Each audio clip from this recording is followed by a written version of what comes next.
네, 오늘은 에레미야 50장 말씀입니다.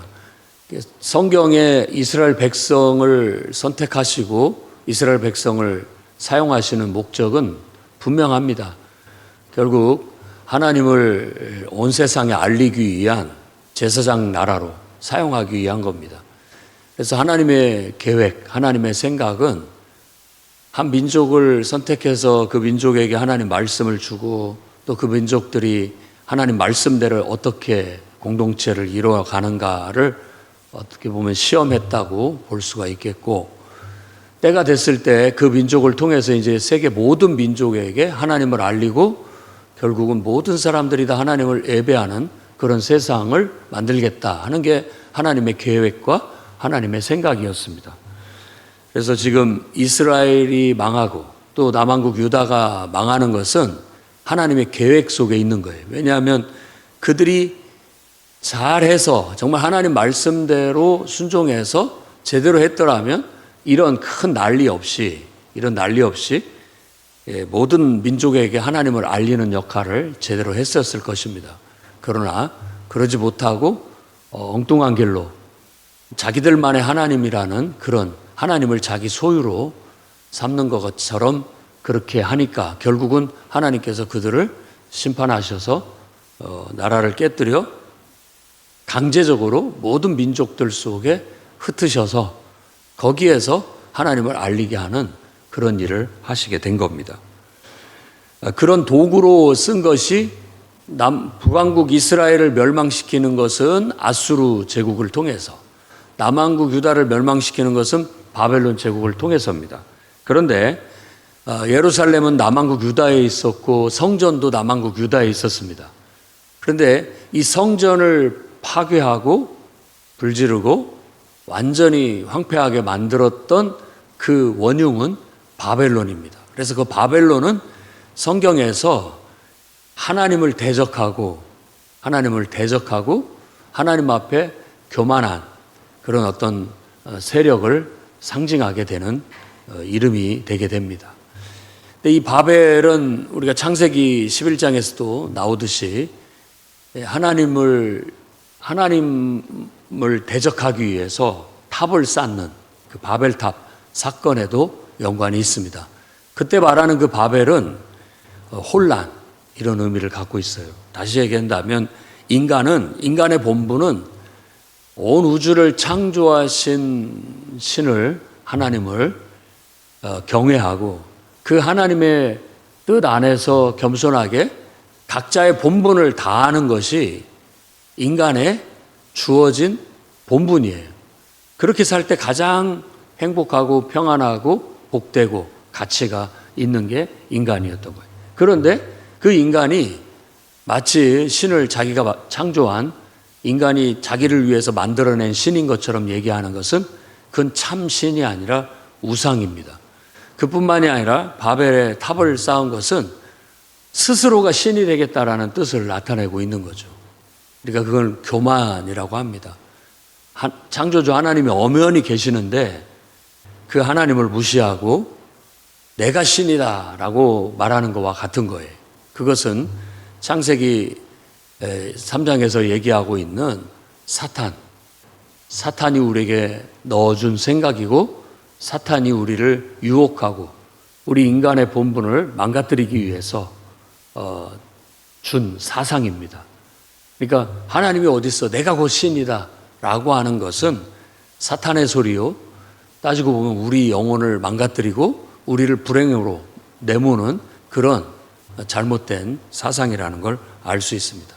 근데 그 모든 것의 집결, 그 더러운 영, 그 악한 영의 집결체로 이제 바벨론이 그 이름을, 그 악명을 가지게 되는 거예요. 그래서 예루살렘을 파괴하고 감히 거룩한 하나님의 처소인 시온, 곧 예루살렘의 성전을 파괴하고 불살르고 그 모든 것들을 양탈해간 바벨론은 영원히 하나님의 대적의 대명사로 쓰여지게 되는 겁니다. 그래서 오늘 말씀도 이제 최후의 심판은, 마지막 심판은 바로 그 바벨론의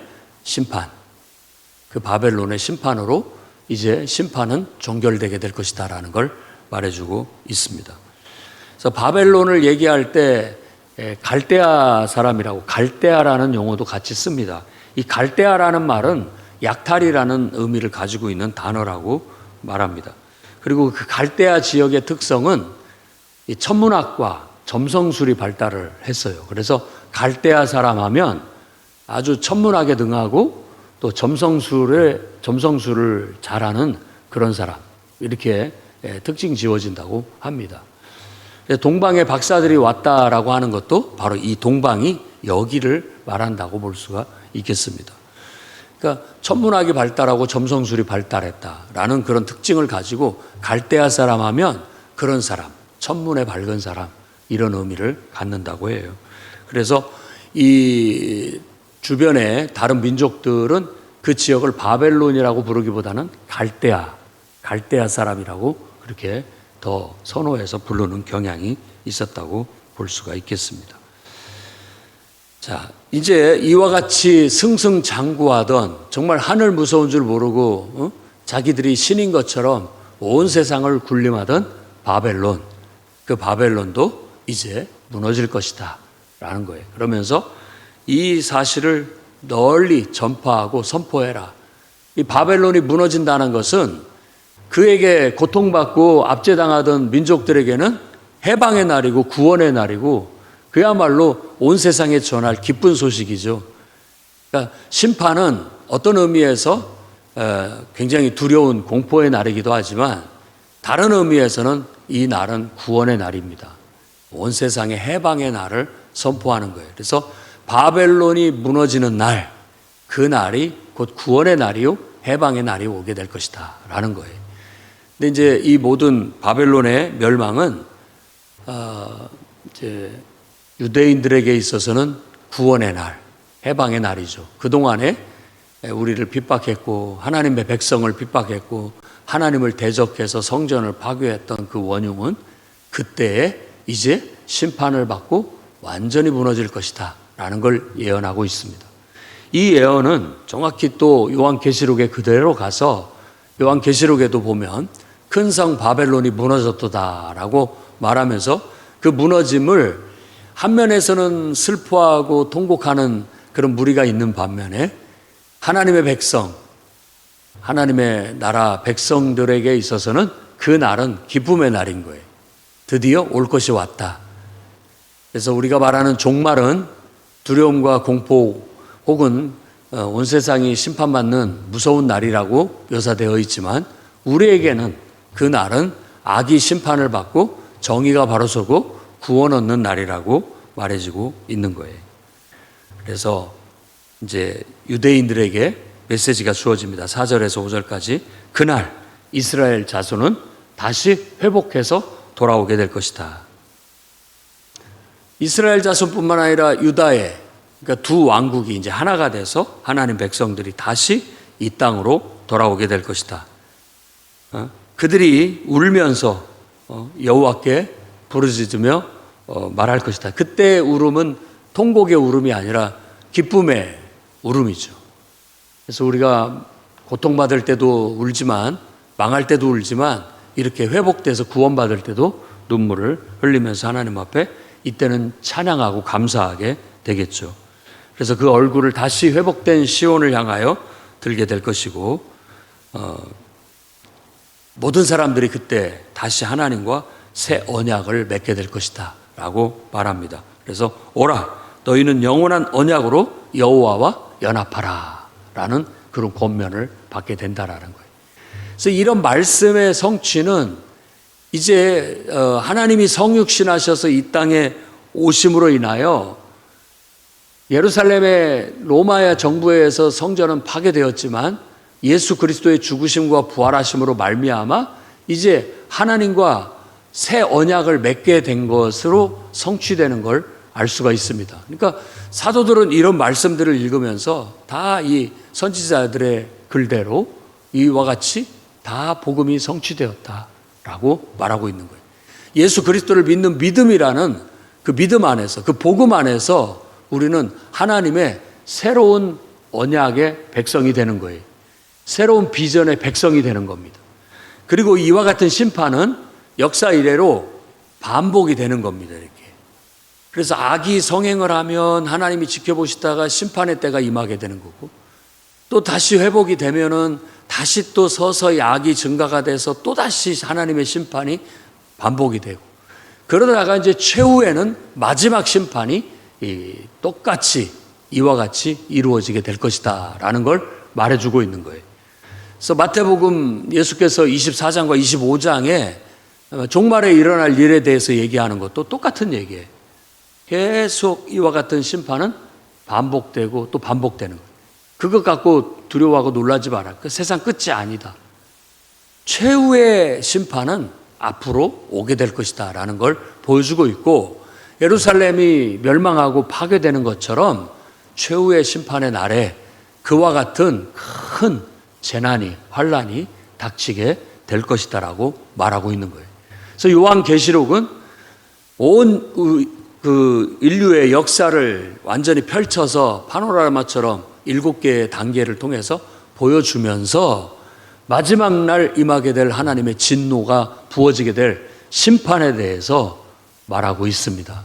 그건 전무후무한 그런 심판이 될 것이다 라고 말하고 있고, 그 심판의 마지막에 바로 이 큰 성 바벨론이 무너지게 될 것이라는 거, 그리고 하나님의 성 곧 예루살렘은 신부가 단장한 것처럼 아름다운 모습으로, 영광스러운 모습으로 하늘로부터 이 땅에 내려오게 될 것이다 라는 걸 말하는 거예요. 그래서 우리가 쌓아야 할 성은 바벨성이 아닙니다. 그 바벨성은 하나님 없이 인간의 교만으로 쌓은 성이라고 한다면, 우리가 쌓아야 할 성은 예루살렘 성전이에요. 그래서 너희가 하나님의 성전인 것과 너희 안에 하나님의 성령이 거하는 것 너희가 알지 못하느냐라고 하면서 우리 스스로가 하나님의 성을 정말 점도 없고 흠도 없는 거룩하고 영광스러운 하나님의 집으로 지어져 가야 된다, 쌓아가야 된다라고 말하고 있는 거예요. 그래야 점도 없고 흠도 없이 믿음으로 쌓은 내 신앙의 집이 거룩한 성 시온성 예루살렘 같이 어린 양의 신부처럼 아름다운 모습으로 주님 앞에 나타나게 될 거라는 거예요. 그래서 사도 바울도 너희가 어떻게 이 성을 쌓을지 주의해라.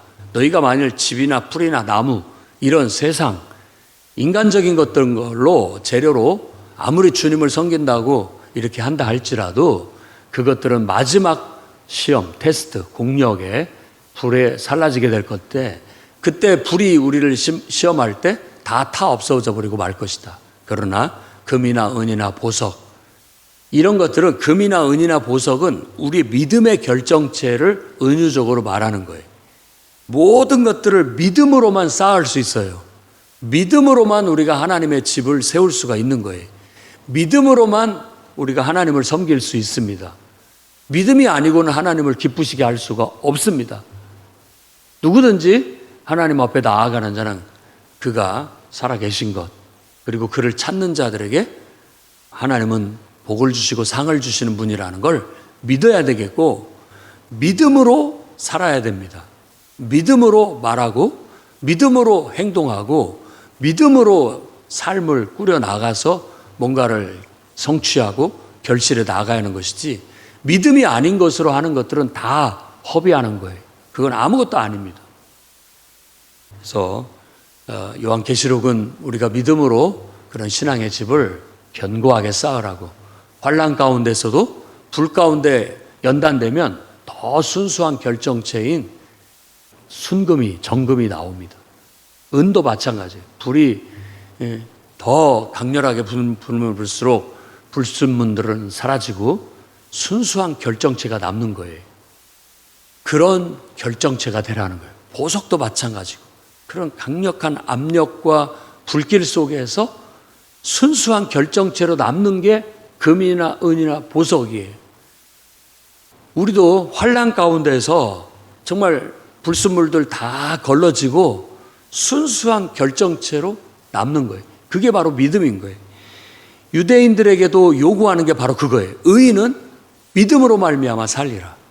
이런 환난의 시대에, 격변의 시대에 정말 우리 하나님을 믿는 백성들에게 닥치는 어려움과 고통 속에서 믿음으로 그걸 이겨내고 견뎌내고 결국 승리할 때 우리는 정금과 같은 그런 순수한 결정체로 남게 될 것이고, 그 믿음이 하나님을 섬기는 재료가 되고 하나님의 집을 세우는, 성전을 지우는 재료가 된다는 걸 믿으시기 바랍니다.